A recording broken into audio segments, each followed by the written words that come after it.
One of the lessons I learned very early on in starting businesses is that first thing you want to do is when you see a problem, take action. Rather than wait for somebody else to solve a problem, there's no reason why you can't take a stab at solving it yourself. Calendly. Right? Moose, you use it? You got it? I use Calendly all the time. Okay, yeah. all right, but there's no promo to them. But I help contribute to the $3 billion. Yeah, look, there it is. But the owner, Tope, I think Tope.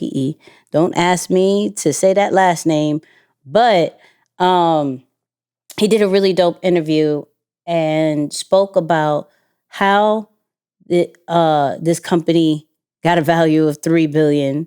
And just some advice. So let's get into that.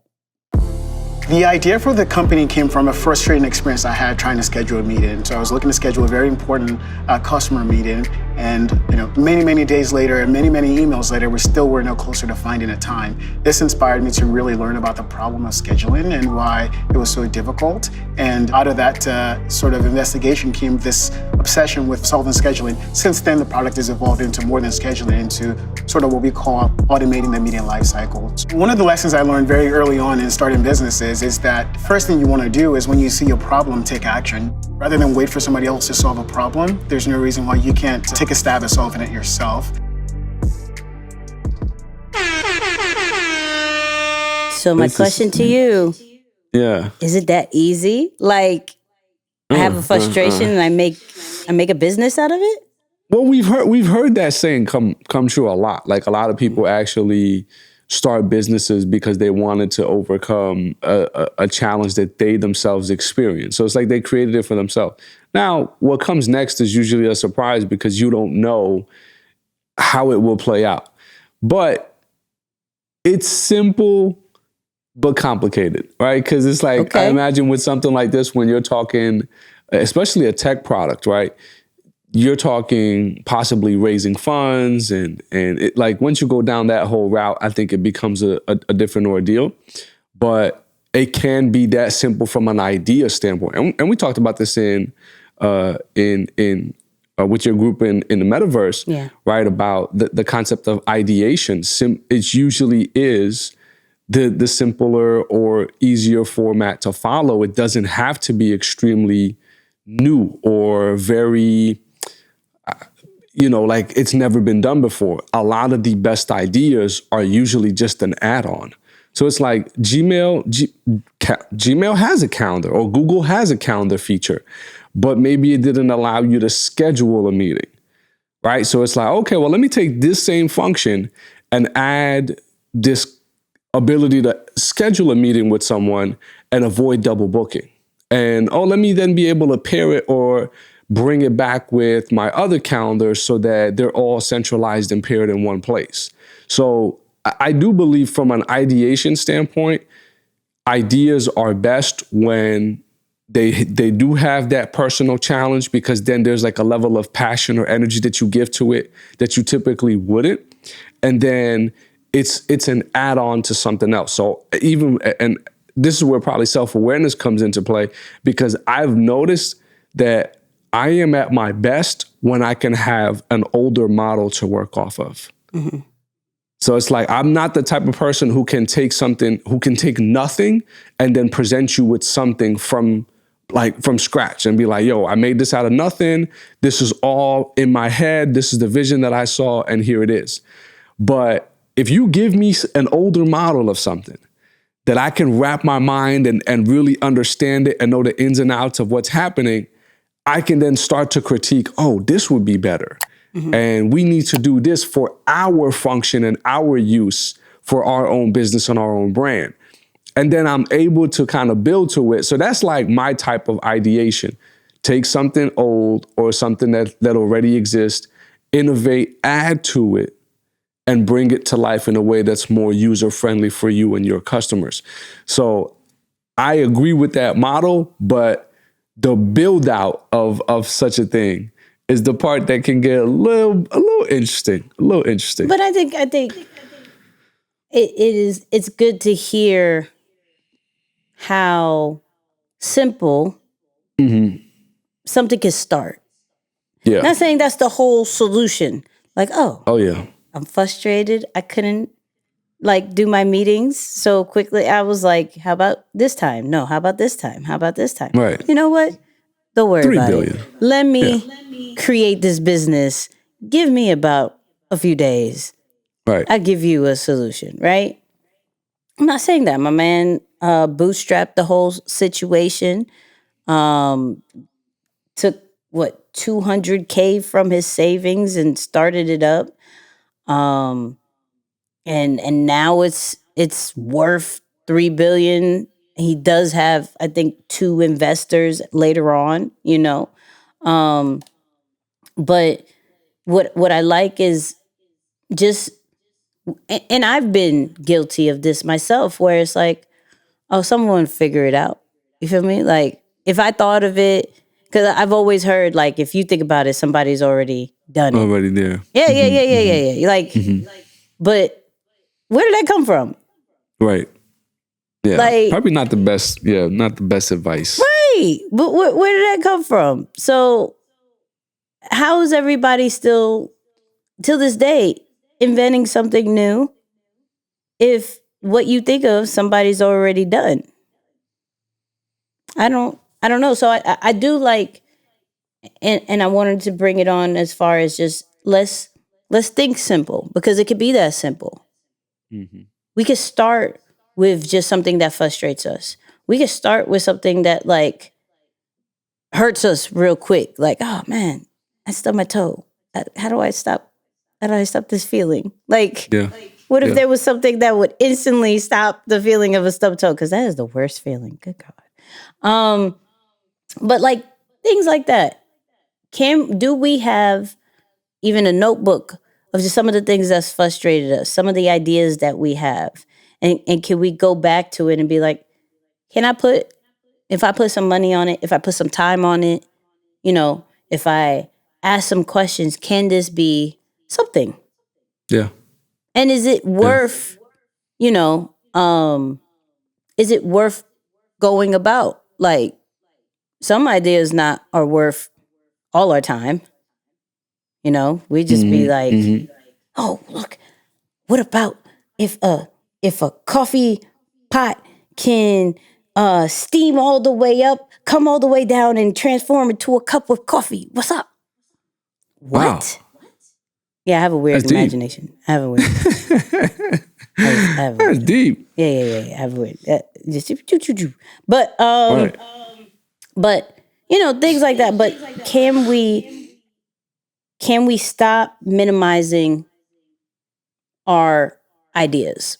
Can we stop minimizing ourselves and saying, oh, somebody's going to do that. It's already been done. Don't worry about it. It's not like we probably have had billion-dollar ideas and just not work on it, not do anything about it. I like to think so. I got a question for you. Go. Do you think ideas or imagination is a use it or lose it type of situation, where if you're not constantly sitting there, like you said, practicing, like, okay, here's a frustration, I'm gonna write this down, or here's an idea, I'm gonna write this down. Do you think if you don't do that regularly, you can get to a point where you're just not good at being a visionary or having ideas or using your imagination? Is it like a use it or lose it type thing? Or is that something that, some people have it, some people don't? No, I think everybody has an imagination. It's what power do we give our imagination? Yeah. There's so many ideas I've had that I did not write down. I'm so mad at them because I can't remember, right? I know they were fire. And I know I've told you half of them. And I'm like, oh, I can't remember none of them. This is trash. Right. So I'm getting better at like audio note or typing it in notes real quick, right? But I think some of the smallest things is an idea. A thought is something that we could, if we took a step further, can be an amazing idea. But some people don't look at it like that. Or some people just be like, whatever. Let me go based off facts. Let me go based off this. And there's nothing wrong with that. But I think each of us still have that kid mentality of having an imagination. We just don't tap into it. Yeah. That's it.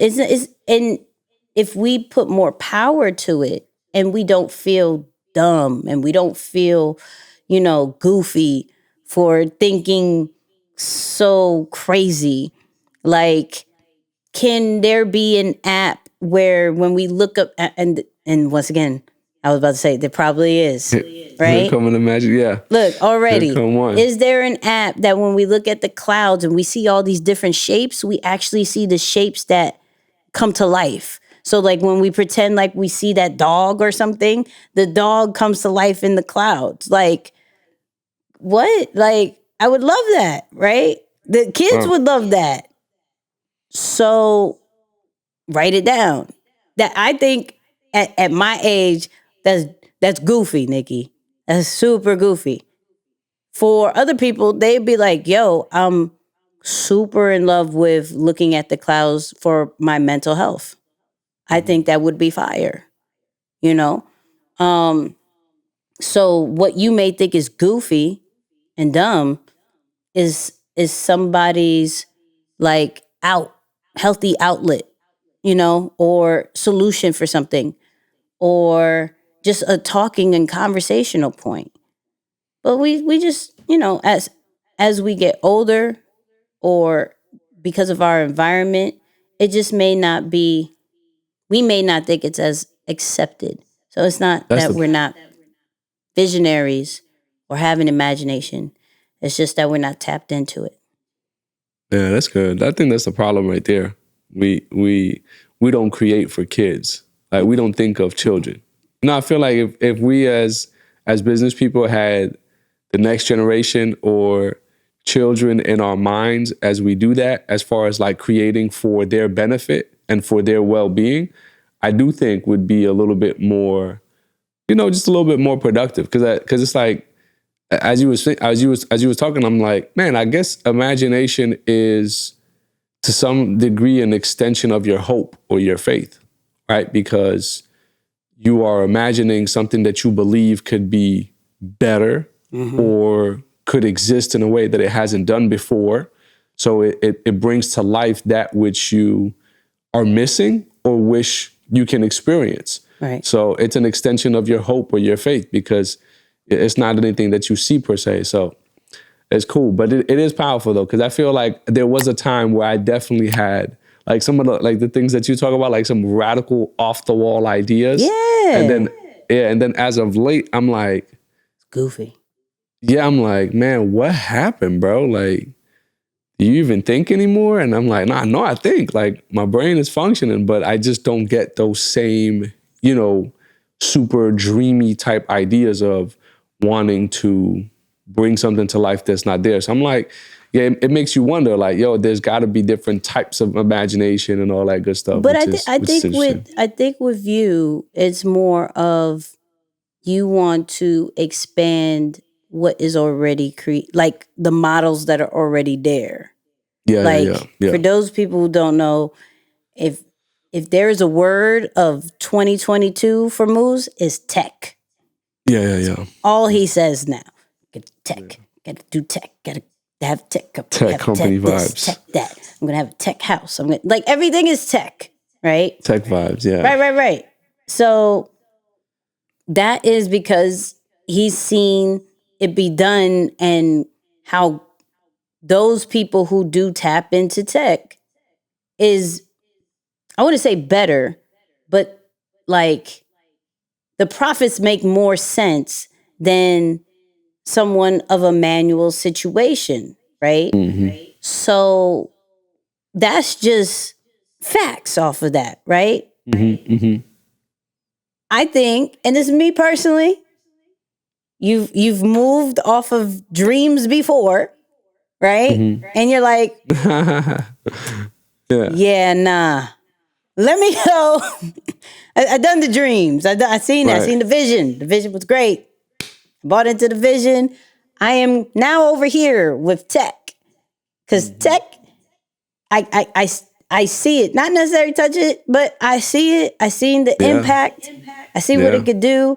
I see we could create our own algorithms and solve certain things that I don't necessarily have to manually input all the time, manually go over here. So I think it's not that you don't dream or can't think of those things. I think you've had your season. Yeah, for sure. You feel me? And this is just a different season. Maybe next season you'll go back to the dreaming. Yeah, hey, I'm optimistic about it. I'm optimistic, but for sure. Tech vibes all 2022. See, I'm just all letting you guys 2022. know that's all he cares about is tech vibes. All tech vibes.